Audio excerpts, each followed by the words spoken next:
Esta reportagem tem o apoio cultural de Linha Mestra Arquitetura. A tendência é ser você.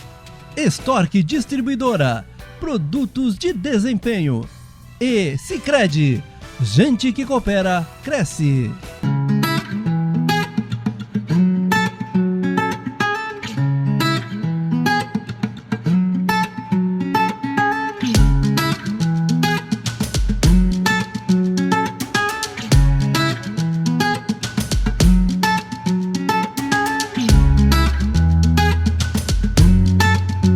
Está aqui no meio das ruínas da antiga usina do Salto Grande, na localidade de São Vicente, interior da cidade de Bituruna. Esta aqui foi a usina pioneira, foi o primeiro projeto da Copel que aproveitou o potencial do Rio Iguaçu para gerar energia elétrica. A usina funcionou por um período curto, teve início a sua construção na década de 60, seguindo com suas atividades até o ano de 1979, sendo que em 1980 tudo isso aqui foi alagado, após a criação de um outro projeto da Copel na região de Foz do Areia com a usina de Bento Munhoz. A gente vai conversar com a dona Filomena, que é uma enciclopédia aqui do local, ela que é proprietária do terreno, e ela vai trazer todos os detalhes para a gente, desde lá do início, há 40 anos atrás, até agora, como que está esse local, como que vivem esses moradores que ainda continuaram aqui.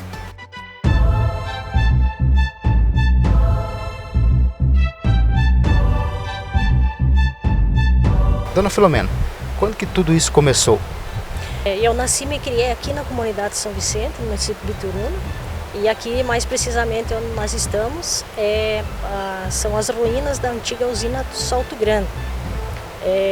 Essa usina ela começou a ser construída no início da década de 60 e ela levou 12 anos para ser construída, funcionou por 10 anos e depois, quando foi construído a hidrelétrica do Foz do Areia, por conta do aumento do nível da água, do alagado aí do Foz do Areia, essa daqui foi desativada. Segundo ela, no período de funcionamento da usina, havia cerca de 40 famílias fixas no local. Somando com os moradores da comunidade São Vicente, eram mais de 125 famílias. Mas quando tudo parou e o nível da água subiu devido ao alagamento, dezenas de famílias foram desalojadas e com isso foram embora. Hoje tem 19 famílias que moram aqui. Então foi um impacto assim... muito significativo, muito grande, né? Cultural, um impacto social, um impacto econômico e um impacto ambiental. Então, dessas 127 famílias que viviam aqui, 90% delas foram desalojadas. E dessas 90%, elas saíram de um espaço onde elas tinham o terreno para produzir, onde elas tinham a sua independência financeira, a sua independência produtiva, e foram morar na cidade. Porque com a família da minha avó, eles foram desalojados, e a minha mãe, eu lembro que na época eu era criança, mas a minha mãe recebeu a parte dela, né, que tocava 6 alqueires de terra para cada um dos herdeiros. Do que ela recebeu dos 6 alqueires de terra na beira do rio aqui, ela comprou um lote no quadro urbano em Porto Vitória. E só o lote, sem a casa. Então, para ver assim o tamanho do impacto que foi assim financeiro no momento, mas foi um impacto financeiro e cultural e tudo mais.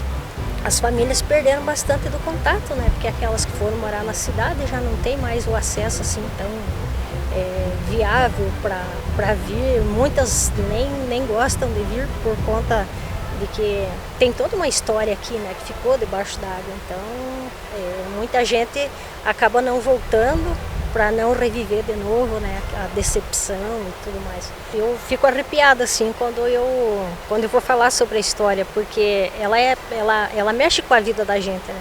Você vê, eu nasci e me criei aqui na comunidade de São Vicente, mais ou menos uns 5 ou 6 quilômetros daqui, que toda sexta-feira ou no sábado eu vinha com os meus irmãos, a gente vinha trazer verdura, trazer leite, e mantinha um vínculo, tinha um vínculo com as famílias que trabalhavam aqui. E tinha a escola, aqui tinha um anfiteatro, aqui tinha campo de futebol, cancha de vôlei, de basquete, tinha piscina, em todas as casas tinha banheira na época, assim, era coisa assim de primeiro mundo. Você imaginar assim, um espaço de primeiro mundo era aqui.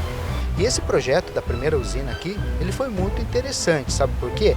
Porque ele não precisava de uma área alagada, e sim a água do rio passava pelos equipamentos e gerava a energia.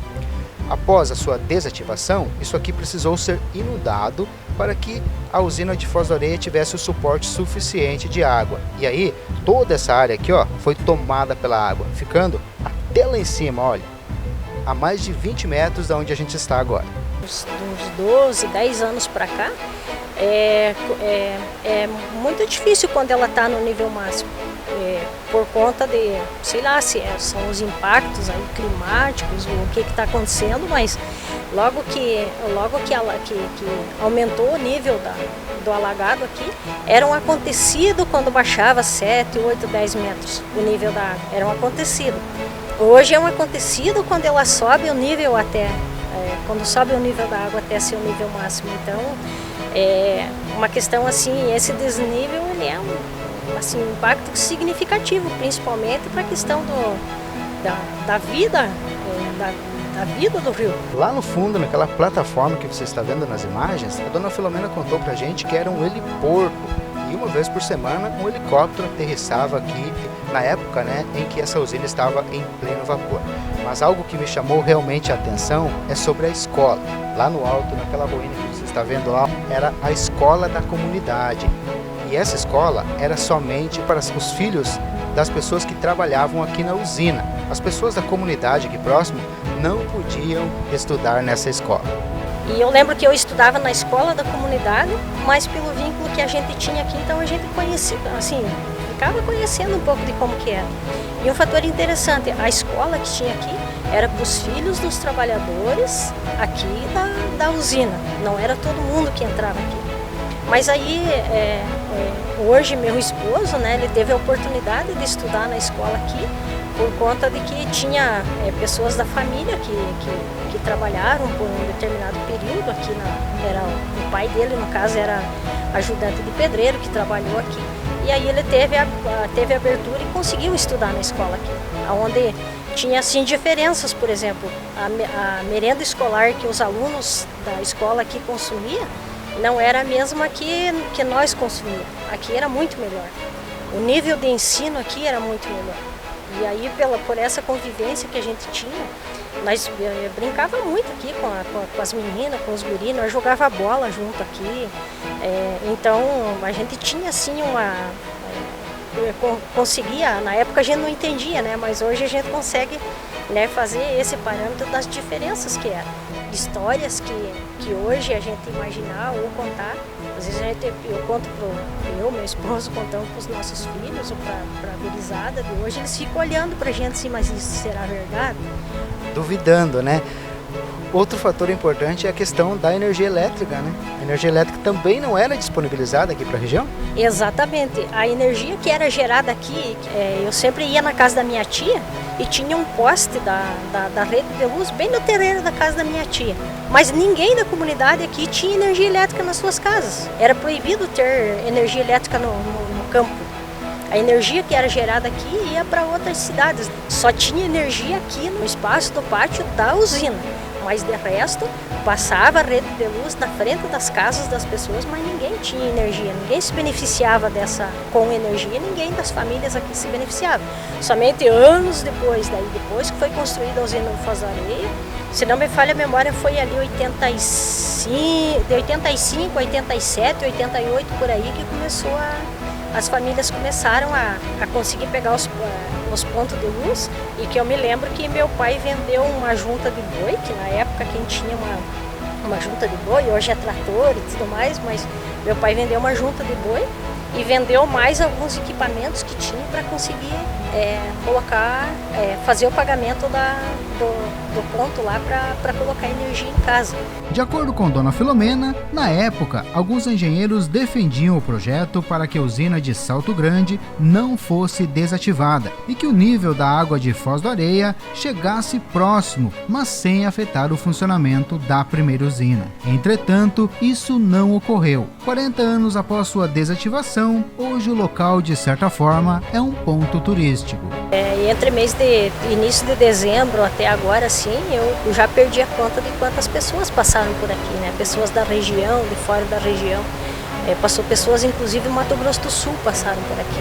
E realmente o local é fascinante. Moradores lembram que quando foi alagado, o nível da água nesta área era de aproximadamente 45 metros de profundidade. Agora, com a estiagem que baixou o nível do rio, o cenário mostra ruínas que resistiram a décadas debaixo d'água, mostrando uma engenharia rústica e, ao mesmo tempo, rica em detalhes de como era a construção de uma vila que deixou muitas saudades em Dona Filomena. Com certeza nós vamos estar aqui de braço aberto, de coração, feliz, alegre e recebendo todo mundo que queira vir conhecer aqui e passar umas horinhas aí diferente e beber uma água pura da fonte e respirar um pouco de ar puro.